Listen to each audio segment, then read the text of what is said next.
Detroit, Cleveland, Philadelphia, and Los Angeles rank as nation's top neediest cities.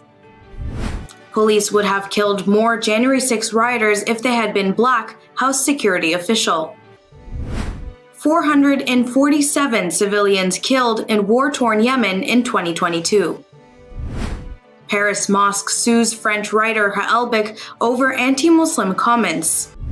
Former Uyghur Muslim preacher confirmed dead in China's Xinjiang prison. 44% of Americans familiar with halal believe halal products are more humane.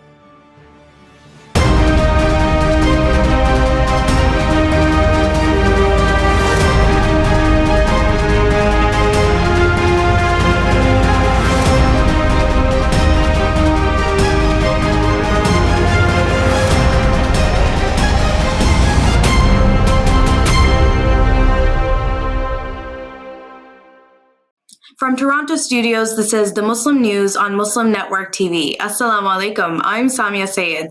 Our top story tonight, the U.S. Census Bureau says 11.6% of the U.S. population lived in poverty in 2021, and more than 580,000 people, many of them children, had been homeless at one point in January 2020, according to a report by the National Alliance to End Homelessness.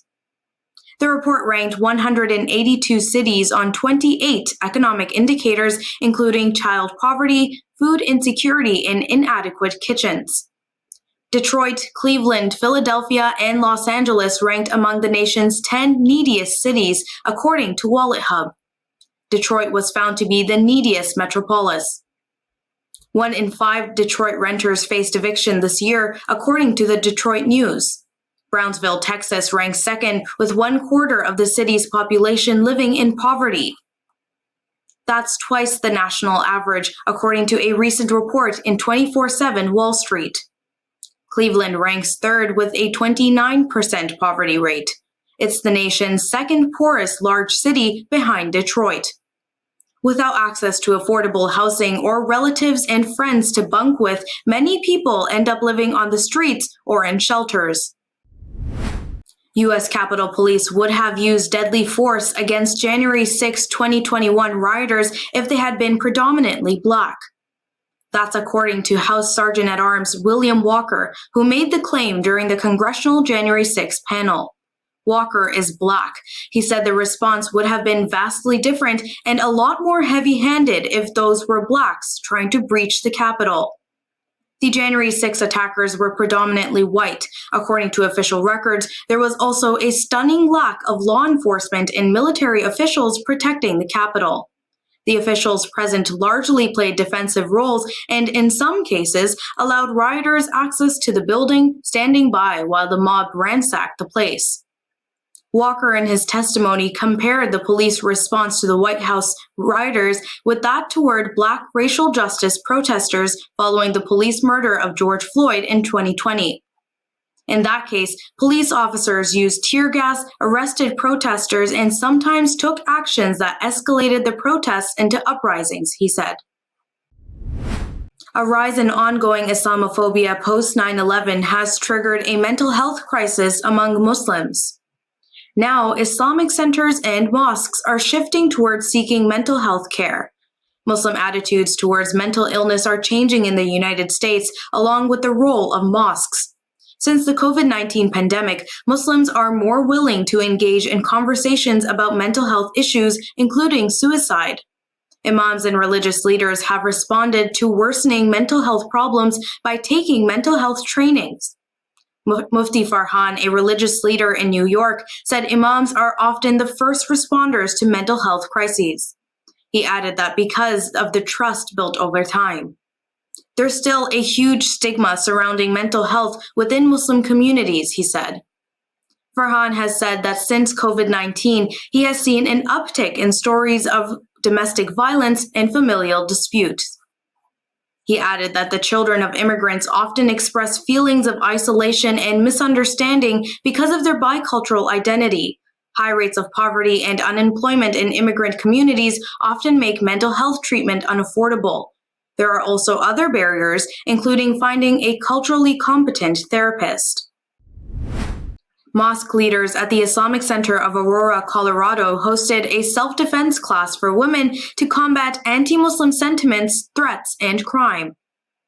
About a dozen women listened to Aurora police officers, including a Muslim officer, share tips on protecting oneself in precarious situations.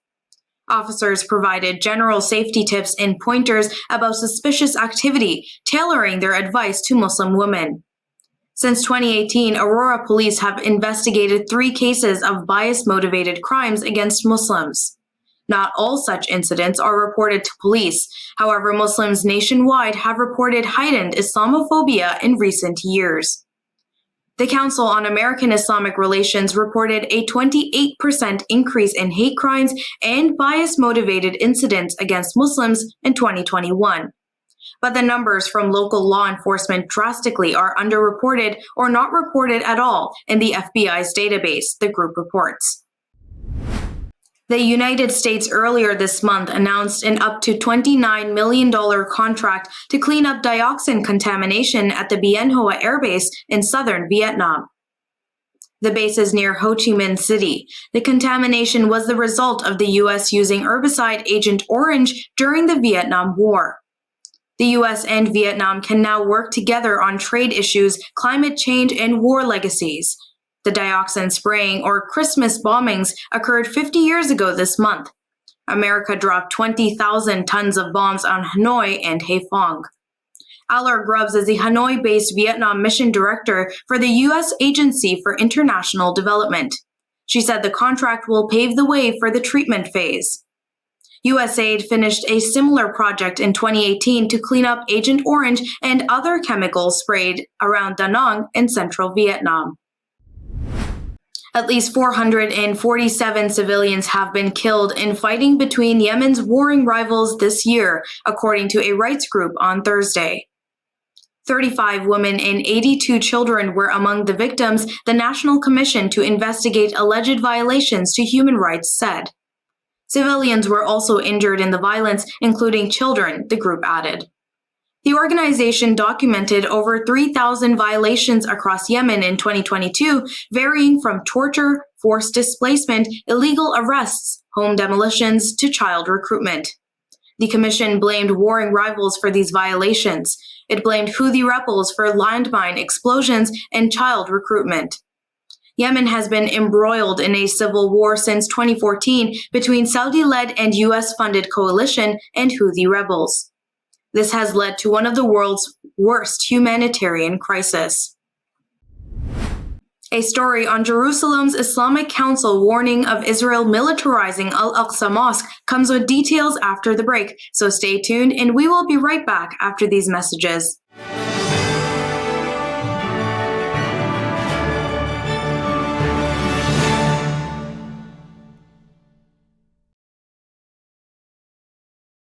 Despite the development of a COVID-19 vaccine, millions around the world will not have access. We need a vaccine that's free and available to everyone, everywhere.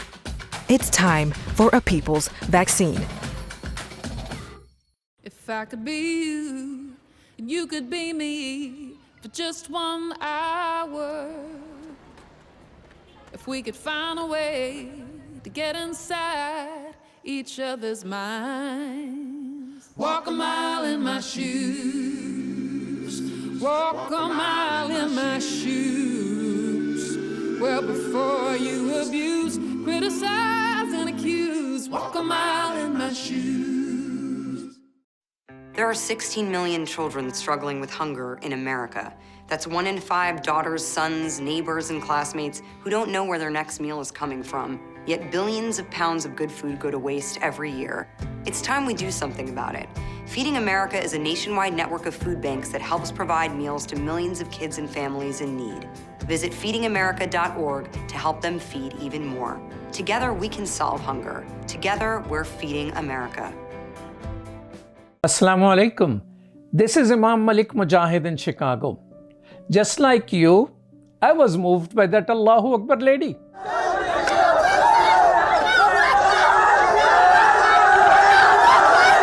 She stood her ground, fearful of none, for her hijab and for her education. Sisters and brothers, Indian Muslims are facing a genocide.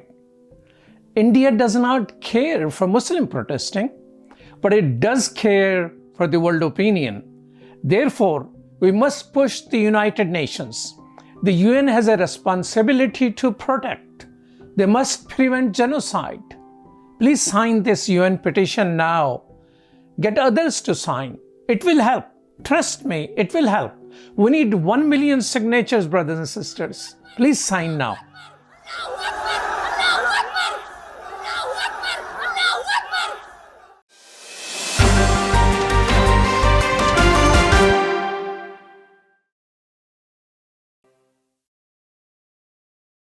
Welcome back. Jordan's Awqaf Council in Jerusalem has warned Israel is militarizing the courtyards of Al-Aqsa Mosque, Arabi 21 reports. The council said it is monitoring dangerous violations carried out by the Israeli occupation authorities in Jerusalem. It noted the most prominent were the raids of Israeli politicians who adopt extremist proposals related to Al-Aqsa Mosque.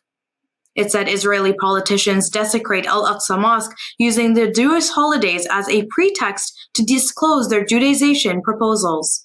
The council's statement comes after raids by hundreds of right-wing Israelis during the recent Jewish holiday of Hanukkah. The council called on Israeli authorities to stop their racist and provocative practices. Halal-certified foods are gaining traction, amounting to a $1.9 billion market globally. But more can be done to spread awareness about halal foods. That's according to a recent online survey of 1,000 U.S. adults by Chicago-based Islamic Food and Nutrition Council of America, or IFINCA. Key survey findings showed that nearly 2/3 of those aware of halal responded they don't consume halal foods at all or more often. They said that's because they either don't practice Islam or they don't know enough about halal-certified foods.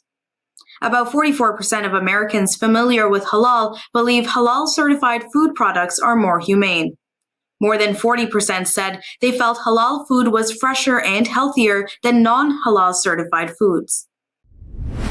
An Uyghur Muslim preacher serving a 5-year sentence for making Hajj died of liver cancer in prison in February, said a police officer at his hometown district. 55-year-old Omar Hussein was the former Khatib at the Kara Yulgan Mosque in Korla in East Turkestan, called Xinjiang in Chinese.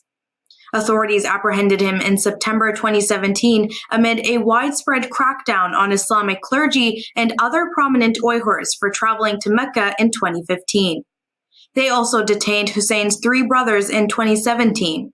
One of Hussein's brothers was serving a 12-year sentence for participating in religious activities when he too died in prison. Hussein was healthy before he was detained and taken away for re-education in one of the hundreds of camps across East Turkestan. Authorities have detained an estimated 1.8 million Uyghurs and other Muslims purportedly to prevent religious extremism and terrorism. An international Muslim organization lobbied Google after the word Jew was listed as an offensive term.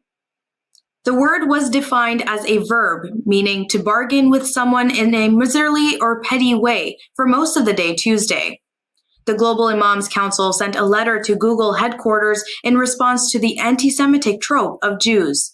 It wrote, while the top Google result for Jew was the offensive verb, the second definition of the word as a noun is perfectly acceptable. The definition reads, a member of the people and cultural community whose traditional religion is Judaism and who trace their origins through the ancient Hebrew people of Israel to Abraham. The council said this should not be buried within the More Definitions section and should be the first definition displayed by Google. It also urged Google to amend the verb definition to one that is accurate and reflective of the remarkable history, culture, and faith of the Jewish people. The rector of the Grand Mosque of Paris has filed a complaint against award-winning French writer Michel Houellebecq.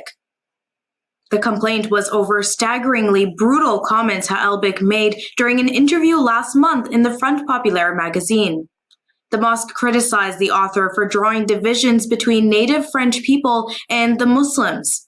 Houellebecq claimed Muslims were responsible for robbing and assaulting the native French population. The Grand Mosque described the remarks as unacceptable and that they implied Muslims were not the real French people. It wrote the comments constitute an incitement to hatred against Muslims. Romanian authorities have detained Andrew Tate and his brother Tristan Tate on allegations of human trafficking and rape. Romanian online paper Libertadi.ro reports the British citizens were detained for 24 hours. Now police are asking for a 30-day extension. In April, police found 2 young women, one an American citizen, in a villa in Voluntari. The women claimed they were held by force. The Tate brothers are kickboxers who moved to Romania a few years ago.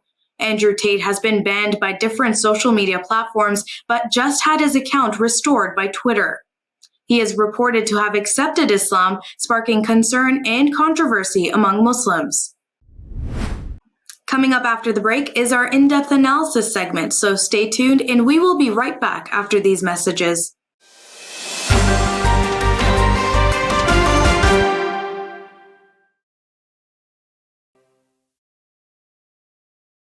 Despite the development of a COVID-19 vaccine, millions around the world will not have access. We need a vaccine that's free and available to everyone, everywhere. It's time for a people's vaccine.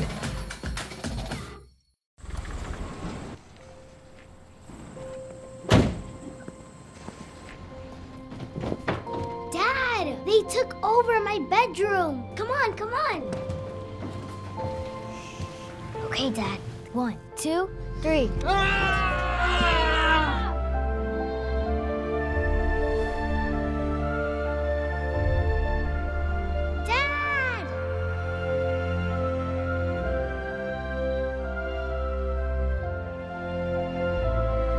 You saved me. Dad? Are you okay? I'm fine, dear.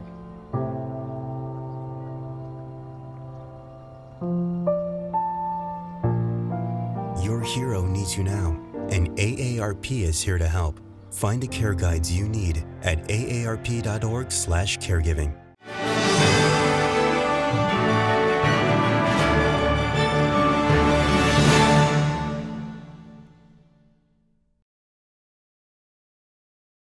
Welcome back. It's time for our in-depth analysis segment. Let's watch. Russian invasion of Ukraine is in the news almost daily, if not in headlines, something there. Lot of stories about humanizing the people, mostly Ukrainian. What is happening on Russian side, we don't know much about it, but it is in the news. But there is another war. The other war, or the war of the other people. We don't hear much about it. And that's the war in Yemen. Saudi Arabia and Iran are conflicting. We are pumping something to Saudi Arabia and they keep bombing. Not many people care for that, but there is a person and a coalition which is working on it. Our guest today is one of those leaders. He's executive director of Action Corp, which is working on this particular issue. Isaac Evans France, welcome to Muslim Network TV. Thank you for having me. It's good to be back. So what is the situation in Yemen right now? The situation is that over 20 million people are in need of humanitarian assistance. This is the result of a conflict that's been going on between the warring factions in Yemen with the intervention of Saudi Arabia, the United Arab Emirates, and their coalition. This has created one of the largest humanitarian crises. And the crisis that you mentioned in Ukraine has only exacerbated the problem in Yemen, since so much of the country depends on imports and wheat from Ukraine and Russia. The good news is that there is a resolution in both the House and the Senate in the United States Congress that would stop U.S. participation in the Saudi-led coalition in Yemen. Saudi Arabia depends on support from the United States in order to continue their blockade of Yemen. There fortunately was a truce in Yemen that the warring parties agreed to this past spring, and that expired in October. But in order to avoid backsliding and a return to the Saudi airstrikes, we need Congress to act. We need Congress to pass the Yemen War Powers Resolution of 2022. What are the possibility of that resolution getting passed? The resolution already has well over 100 co-sponsors in the House and Senate. It has Democrats, it has Republicans, independents who are all supporting this resolution. There is growing frustration among American politicians with Saudi Arabia. This is a time when that anger can be fueled into this resolution. The Yemen War Powers Resolution can be advanced by any member of Congress. So all that has to happen is Bernie Sanders in the Senate, who has led this effort, he just has to push for that vote and make it happen. Yesterday, it came out in the news, or the day before this week, that he is aiming to move this forward next week for a vote in the US Senate. There's a similar resolution happening in the United States House of Representatives that has both Republicans and Democrats backing it. When you were mentioning what is happening in Yemen, you mentioned Saudi Arabia, United Arab Emirates, but you did not mention on the other side there is Iran, which is involved. It's true. Iran has been backing the Houthis in Yemen. Our focus as Action Corps, our focus, since we're based in the United States, is what we can do in the United States to help stop this conflict. And one of the things we know is that foreign intervention from Iran, from Saudi Arabia, from United Arab Emirates just makes the situation worse. And the United States has leverage over Saudi Arabia because the United States is participating in their coalition, actively supplying maintenance for Saudi fighter jets, servicing of those fighter jets, supplying spare parts, and sharing intelligence with Saudi Arabia. We have still not gotten an answer from the United States administration exactly how this material support from the United States, this participation in hostilities in Yemen, exactly how that's being used. In January 2021, when Biden came into office, shortly after, he made a pledge to stop US participation in offensive operations in Yemen. But to this date, the administration still has not defined exactly what constitutes offensive operations versus defensive operations. This resolution would codify into law what the president has already committed to doing. Do you think that US support for Ukraine in terms of the money and arms supply and all of that, it is similar to that in Yemen, or it is simply unknown? These are different because in the case of Saudi Arabia, the United States is supplying weapons, it's supplying military support that's has been used against civilians. The bombs have been dropped on funeral homes, weddings, on school buses, on water treatment facility plants. Just this year, a Saudi airstrike killed dozens and dozens of prisoners in Yemen. The civilian consequences of this war are akin to some of the civilian consequences of the Russian invasion of Ukraine, most certainly. But in the case of Yemen, the United States has been on the side of an aggressor, of a foreign aggressor that's been intervening in another country. Tell me this. You are unique in this sense. I mean, peace movement people are very skeptic of congressional action and doing anything related to the government, while your group is focusing on congressional action. Is there a change of heart in the peace movement, or both elements still exist together? The peace movement includes so many voices and so many different initiatives. In January of 2021, last year, Biden's first Monday as president of the United States, Action Corps, the Yemeni Alliance Committee, Stop the War UK, and other organizations brought together 400 organizations from 30 countries for a global day of action. World Says No to War on Yemen, to stop Western participation in the war in Yemen, to stop Western arms sales, military support for Saudi Arabia and the United Arab Emirates. That's something that I helped organize. It was the largest anti-war mobilization since 2003. And that was the coming together of people who are doing legislative work, people, grassroots organizers. And what we've seen time and time again is that when everyday people in this country rally in front of congressional offices, meet with their members of Congress, write letters to the editor, make phone calls, and organize, we can change US foreign policy. We know that to be true because we've seen it happen. It was Americans, many Americans, peace activists, humanitarian organizations that helped secure the Yemen War Powers Resolution in 2018 and 2019 that unfortunately President Trump vetoed. Now that we have a new president, we have a new opportunity to move this forward. And there's an opportunity for everybody to participate. A lot of our supporters have been calling this number that has been set up by our coalition. It's 1-833-STOP-WAR. And when you call 1-833-STOP-WAR, you'll be prompted to, and you'll be connected with your member of Congress to let them know that you want them to support the Yemen War Powers Resolution.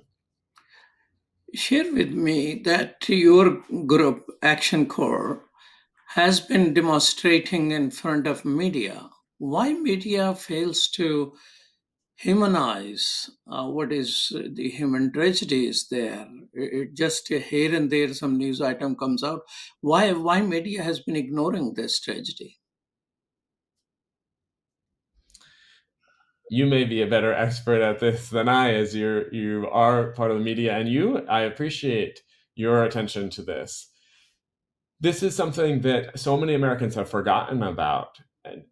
But I have felt that and I have experienced that when I speak to people about this crisis in Yemen, most Americans don't want people to be starving around the world. Most Americans, when I talk to them, don't believe that it's okay to be murdering children.